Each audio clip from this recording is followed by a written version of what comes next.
welcome to the Lovebird Lane podcast. My name is Julianne and I'm so glad that you could join me today to talk a little bit about what I have been working on. It has been a couple of weeks. I didn't record last week. I just was not feeling it. Wasn't feeling myself, wasn't feeling it, so I just wasn't here. But anyway, I am back this week. It is Thursday as usual, and same day I will hopefully get this out. And my bird is going mental. She is outside, so hopefully she's not too noticeable for you guys here on the podcast. Granger is clicking around and woofing at random people, so he'll probably make an appearance at some point. He's been all over me this morning. I do not know why. He's just been super clingy. I have just gotten through writing a post on my Facebook about coronavirus because I am so sick of people with their mob mentalities. So I've I've spilled some of the scientific tea on my on my Facebook just to try and get people to calm down. You do not need to buy up all of the toilet paper. Anyway, I thankfully buy my toilet paper in bulk anyway, so I do have at least half a packet left. So hopefully by the time I need more toilet paper, people will have calmed the heck down. But anyway, I don't want to be ranty on here. This is supposed to be a happy place. Anyway, what else has been going on? Not really a lot. I had therapy this week.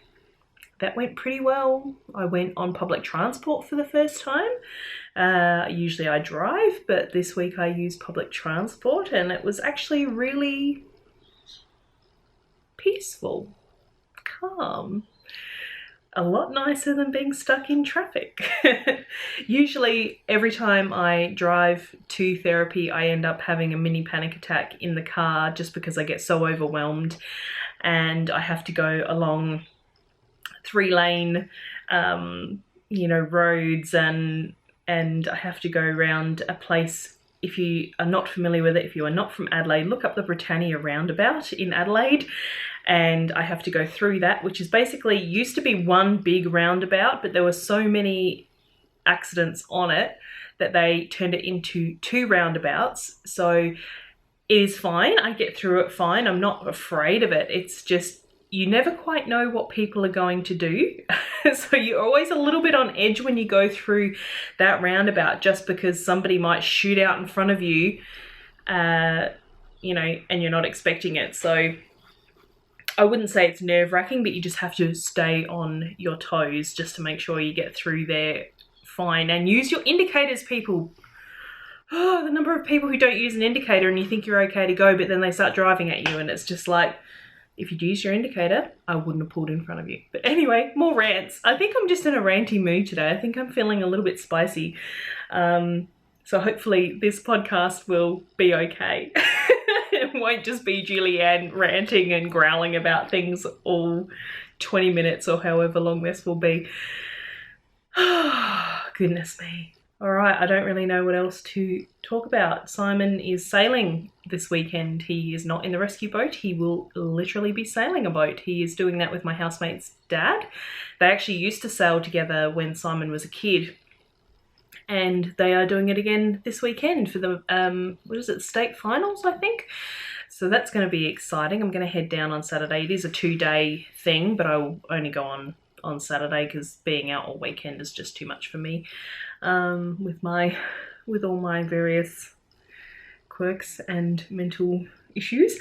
But yes, I'll go out on Saturday. I've got a friend coming, my friend Emma, coming for dinner on Saturday night because it is her birthday tomorrow. So I'll be cooking for her, but that's all things that are coming up. I don't really have anything interesting that happened recently. I went out to the sailing club for dinner on Saturday night, posted about it on Instagram, and that's about it. I'm very boring. I haven't even dyed any yarn this week. I have thoughts of dyeing some yarn for a personal project with a colourway that was kind of a test colourway that I was using. I'm actually using it in my Pixelex wrap, so that could be a good segue into the Pixelex wrap. I have finished it, guys. I finished the final part of it this morning, because this is due to be finished on the 8th of March and it is now the 5th. So it needed to be done. So it is super long. As I said, it is a wrap. It has obviously not been blocked yet because I only finished it this morning. And this is the part that I finished this morning where this was the original piece that I knit, and then you knit the whole rest of the wrap, and then you join it together and decrease into the center. If I had anything to say about this, it's probably just that by the time you get to the end here, it's painful to have all of this length on your lap as you're trying to work in the round to do your decreases. Because I just found that the end of the wrap just kept twisting and twisting and twisting and twisting as I was going around, and I'd have to periodically stop and untwist it, and if it got twisted too much and I didn't realize, it would start pulling on the stitches that I was actually knitting with, sort of stretching them out of shape, and I wasn't able to get my stitches around the needle and things like that. So it was a little bit of a struggle at the end. I mean, it wasn't the pattern that was the issue, it was having all of this dragging in my lap as I'm trying to work in the round. But yes, it is done. I am glad it is done. I was really worrying that it was not going to be finished in time. And the original part of my segue was regarding this colorway here. This pinky, blue, yellow, there's little splodges of orange every now and then. I really think that this would make a really nice sweater yarn. I had a quick look at patterns. I picked a pattern that I thought I wanted to knit out of this until I realized that it probably wouldn't lend itself to a speckled yarn because it was a very cable-y pattern. Most of the versions that are on Ravelry are a shade of grey, some shade of grey, from light to dark. So looking at that, I kind of feel like grey actually would be much better for this jumper. I do want to knit that jumper, so I probably will dye myself some grey yarn for it. But yeah, this colour here, I kind of want to knit a cardigan, or not a cardigan, a sweater out of this pinky. It's speckled, but it kind of almost comes together as a little bit of a variegated kind of colour. But yeah, I really am keen on having a sweater knit out of that, just from using the colour here. The colour is called Whisper, and I only had 2 skeins because it was like it was basically a reject to begin with, because I was looking for something different. But in the end, I have decided to keep it as a colourway. So I would like to knit a sweater out of it. So all of the colours in here are all my own colourways. So we have Whisper, as I said, is the lighter one. We've got Inkwell, which is the navy blue, and then we've got Black Hole, which is, it's like a black, purple, pink, kind of, like you see there's pops of hot pink in there. The Inkwell is just navy blue, shaded tonal, and then Whisper. This is on my singles base, because you know how much I love singles.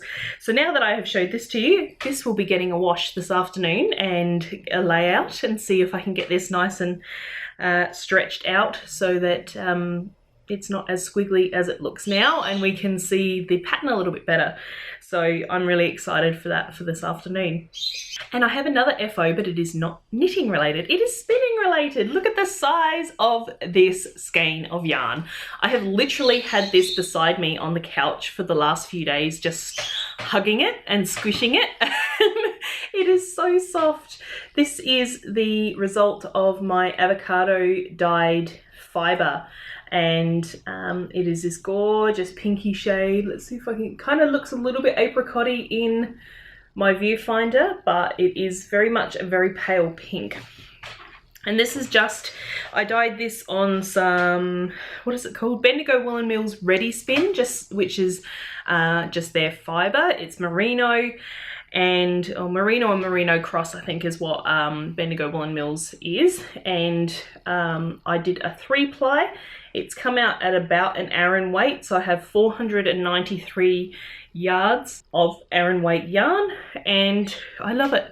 It is so lovely. It turned out relatively even. Get that to focus, you can have a look.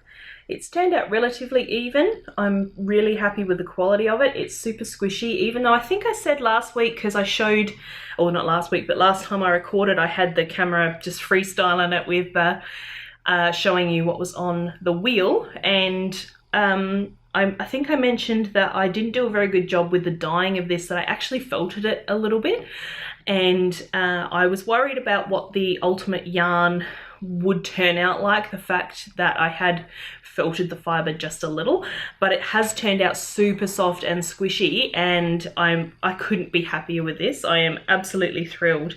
So I spun the singles on my Traveller, my Ashford Traveller, and then I applied it on my Super Jumbo e-spinner, and which is great because obviously this is a huge skein. I mean, this is it right next to my cheek. It is literally bigger than the size of my head. Yeah, so this fit really well on my Super Jumbo e-spinner. That is a fantastic tool for plying, especially big amounts of yarn. And this is pretty much as I can twist this as well. I don't really want to compact it. So I had a look on Ravelry to see what I wanted to make out of this, because I thought perhaps I can make a big shawl or some sort of pullover if it's enough yardage, because it is Aran weight, so I know that I could possibly get away with less yardage for a size of something that will fit me. However, I did not find a single pattern that I felt was worthy of this yarn in the yardage that I have. So my solution to that is to spin more yarn, and I will just drag it into the screen. I dyed some more of the Ready Spin. I had some more, and I just dyed up another 300 grams, because this was 312 grams I think in that. Another 300 grams or so of, I haven't weighed it all yet, but another 300 odd grams of fibre. So I'm going to spin this exactly the same on the same wheel, pretty much just let it do what it wants to do, which is what I did with this. I just let it sort of spin itself, and I'm going to do exactly the same thing with this, and then I'm going to put these two together. So this is a little bit darker than I was hoping for, but I think together in a colour work, something or other, the burgundy and the pink are going to work really, really well. And this is essentially, I use the exact same dye ratio and amounts in this as I do for my festive self-striping colourway. So, and it's accompanying solid skein. So this is pretty much a festive burgundy red. So yeah, I'm looking forward to seeing this spun up. It has got lighter and darker, that side might be better. So it's got a few light and dark splodges. I pretty much made my dye bath, and I just dumped the fibre in and just gave it a little bit of agitation just to make sure it was all kind of connected. But some places have come out a little bit lighter, so I think ultimately the finished yarn will be more possibly lighter and more of a mild look.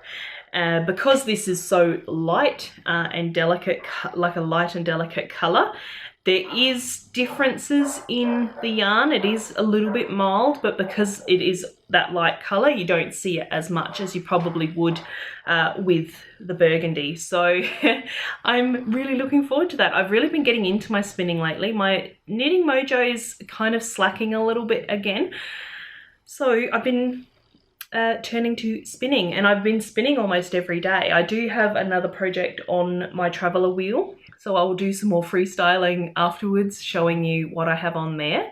It's some Kathy's fibres, but I'll talk to you about that a little bit later once I'm finished with all of the lighting and the sitting here talking to you. So that is my other finished object, which is a giant skein of hand spun. Pretty much the Pixelex wrap has taken all of my knitting time this week, apart from my public transport knitting time the other day, because it was just too much to have to try and wrangle 3 skeins of yarn and a pattern on public transport. But I need to get moving on this next project, which is the socks that I am knitting for my friend Emma. She, I believe, is going to the US next week, and I am seeing her, like I said, on Saturday night for her birthday. So I really need to have these socks done to give to her to keep her tootsies warm over in the US. So this is the first sock. I have finished it, and as I said last time, it is Knit Picks Chroma Twist in the Groovy colorway. So it's this really awesome gradated kind of hand spunny type yarn. The toe finished on the green. I mentioned last time that the toe, I was getting up to a green section in the cake. And so that is the first one, and I have started the second one. But what I did is I rewound the ball so that the green is on the outside, and I've started knitting from the inside. So hopefully, because it's sort of the first part of the new sock is kind of blue and purple. If I can get that to focus, there we go.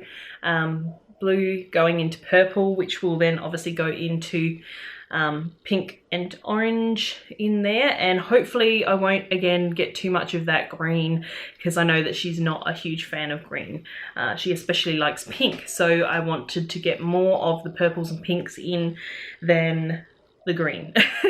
And honestly, if I was knitting these for myself, I would probably feel the same. So I've just gotten probably, I don't know, a third of the way through the leg. So she's coming on Saturday. If I spend this afternoon after editing this and tomorrow, I should be able to get these done. I can usually knit socks really, really quickly because I don't really need to pay attention. I can do pretty much anything else and just knit round and round and round and round. So hopefully, fingers crossed, I will get these done. I cannot guarantee they will get a wash before she gets them, but I'm hoping to at least have the socks ready. And if I'm completely honest, I often don't wash my socks before I wear them. I just knit them, take them off the needles, and I wear them. So I'm sure she won't get any icky foot diseases. Ooh, that's disgusting. Why am I talking about that? Especially seeing I do not like feet, even my own. I think they're revolting. But anyway, I am onto the second sock, and fingers crossed I can get it done for Emma before this weekend. And finally, before I go freestyle and show you what I have been spinning, is my Cardigan Péridot. So I am mid-row because I haven't picked this up since I got off the train on Tuesday. But you can see I am still powering on. I took it to sailing the other night because, again, it was just something that I've memorized that I can just keep knitting on. I'm onto my third ball of yarn. And I need to do, I think it was 15 inches or so of the body. I think I'm just past 10 now. So I'm getting there. There's the back, so you can see the textured stitches in there. And yeah, so this is pretty much just backwards and forwards at the moment, just getting the length into it. And then I'm assuming from that 15 inches that I just go to ribbing for the bottom. But I think I might see, I'll obviously try it on and see what the length is like and see if I want to make it a little bit longer before I add the ribbing, but that is yet to be seen because I have not tried it on yet. I'm still just knitting it. So yeah, not really much to say about that. I can't remember if, I think I did actually. I'd started buttonholes last time I spoke about this, which side has got the buttonholes. So I've got a few now. I've got 1 and 2, 3, 4. So I've got 4 buttonholes, and I think I'll probably end up with at least 7 or 8, I think, by the time I'm finished, if I worked that out correctly. But that is my Cardigan Péridot. I'm still knitting away on it. I think once the socks are done, it'll be this that gets a lot of the focus, and my river sweater as well, because I'd really love to have both of those sweaters off the needles and ready to wear, because it has been getting cold and I'm really excited about it. I've noticed a couple of people that I follow, my friends on Instagram, have been starting to wear knitwear because the weather is getting so cool lately. It's the sun was quite warm yesterday and it's a little bit warm today, but we've had quite a bit of rain and some very cool winds coming through. So I'm very much hoping that winter is on the way, even though historically March is probably late, you know, February, March is some of the hottest weather that we get here, but not this year. It's been very cool in comparison. So gotta love that global warming. But yeah, it is getting cooler. I'm really excited for it, and I will pop just in here. I will talk about my spinning. Alright folks, as I said, this is the spinning that I've been working on. I've been having a little bit of an issue getting it to focus, so hopefully there we go, we got it. So this is some fibre that is from Kathy's Fibres. It is called Morgana. I believe it is just the 100% merino fibre that she has. So there's like this mossy green, and I'm out of focus again. But you get the idea. Mossy green and some blue, purpley blue, then into this sort of hot pink, and then back to the green. So I don't know why that won't focus for me. But you get the idea. Here's the rest of my fibre here. What I have done for this one is I am doing a fractal spin. So if I just go and get the other bobbin. This here was my first bobbin that I did. So this was, I basically split the braid in 3 lengthwise. So I just folded it so it looked like it was in 3s, and then just broke it at each of those ends. And then this is, if it's lost focus again, I don't know what's going on. There we go. This piece was pretty much just as is. So this is spun essentially just directly from the braid if I hadn't even broken it into thirds. Like this is just from the braid. So here, down here, this one belongs with what is on the wheel. And yes, so this is the other part. So this is the second third. I split it in 2 lengthways, and then I have the third section which I split into 4. So essentially what that is going to do is piece by piece. Here we're going to have nice long color sections on that, and then we're going to move to this which will have slightly shorter color sections, and then this will have the shortest color sections. So as I apply it, each, like the long, the middle and the short will kind of all blend together and create a really lovely looking yarn. I will see if I've got a skein to give you some idea of what fractal spinning looks like. Right, so both of these I believe are fractal. So they're both 3-ply, and you can see how the colours just, like, sometimes the colours even up, and you, like, say you've got a lot of green together, and then you get the bits where there's some brown, and then these bits here where there's a lot more colors. So it kind of creates, like, you can see there's, you know, 2 pink strands here with a silver. This one is mostly yellow, but then you have sections where you get 3 different colors as you spin. So that's essentially what is going to happen to this fiber. So that's what I'm currently working on for my spinning.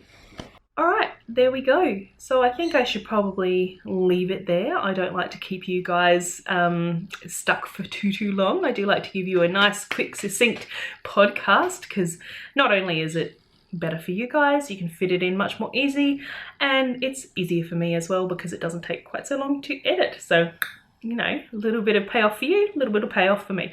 But anyway, I think I will leave it there. I'm going to obviously try and whip myself into gear and get one of these done every week like I always promise. Please do accept my apologies for not being around last week, but we are all good. And I forgot to print out my comments from last week's question, and pretty much the overwhelming response was that everybody wears their socks all the time. So Alexandra saw and commented, and she said, I'm going to make an effort to try to wear my socks more often. So yay!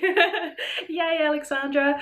That means that you can enjoy your beautiful socks far more often. Maybe, you know, I like to sometimes, not that I have a pair at the moment, I don't think, but I've in the past I've often liked to wear things like Mary Jane's and things like that, where you can see the little patch of your sock over the top of your foot, so you can admire them everywhere you go. But yes, that was the overwhelming answer for last week. This week's question, I think, will be, what do you do to wind down, especially at night before bed? Now, I know a lot of you are probably going to say that you knit before bed, but do you have any other routines that you do? Do you have a cup of tea, a cup of milk? Do you take a bath? Do you take a shower? Do you meditate? Do you do yoga? Is there something in your evening routine that you do to relax? Because I pretty much knit, I think. It's pretty much what I do. Once I go to bed, sometimes, I mean, I know that they say that you shouldn't look at your phone. However, I have done some reading about that, and apparently it will only really affect your sleep for, you know, making you stay awake for maybe 10 minutes is what I have read. So it's not going to have a huge impact on your sleep. So, I mean, my phone is an iPhone, so it goes to more of a warmer cast in the evening anyway to get rid of that, like to reduce that blue light. But pretty much I go to bed and I do something. This will put me to sleep almost every time, and I will do it even in the middle of the night. Say I wake up and I can't get back to sleep. If I play Picross, it is a game called Picross Luna. There are 2 of them. They are for free. They do have advertising in them, however. So if you're not familiar with Picross, basically it's a grid and you get numbers on the top and on the side, and you have to try and find which numbers correlate, and you darken the squares and a picture will be formed. Hence the pick part of Picross. So it ends up looking kind of like a crossword. So, you know, the black squares and the empty squares, and yeah, it'll create a picture. So that is something that I really like to do. It kind of tires out my brain, plus it tires out my brain and it quiets my brain as well. So if you have problems with too many racing thoughts when you go to bed, I find Picross really, really helpful for that, because not only does it tire your brain out, you have to think about something that's not those racing thoughts. So, and the thinking then of course tires your brain out. So that's my recommendation. That's what I like to do before bed. Or I read a book. I do have a Kindle and sometimes I read if I'm in the mood. So knitting before bed. Once I'm in bed, it's reading or Picross. So that is what I do. I would like to know what you do. Please do let me know down in the comments. And as always, show notes are in the description, so just head down there if you'd like to click on the link to any of the projects that I've spoken about today, or if you want to go through and find the pattern. And also, if you liked the episode, please remember to give it a thumbs up, and if you really liked it and you aren't already, please remember to subscribe. It really helps me here on the YouTube platform, because they're getting more and more finicky about how much engagement videos have. So if you help me out by doing those 2 little things, then YouTube knows that I'm doing a good job and will hopefully show me to other people. Until next week, thank you so much for watching, and I hope you all have a fantastic week and have lots of fun and self-care and happy knitting, happy crafting, and I will catch you in the next one. Bye.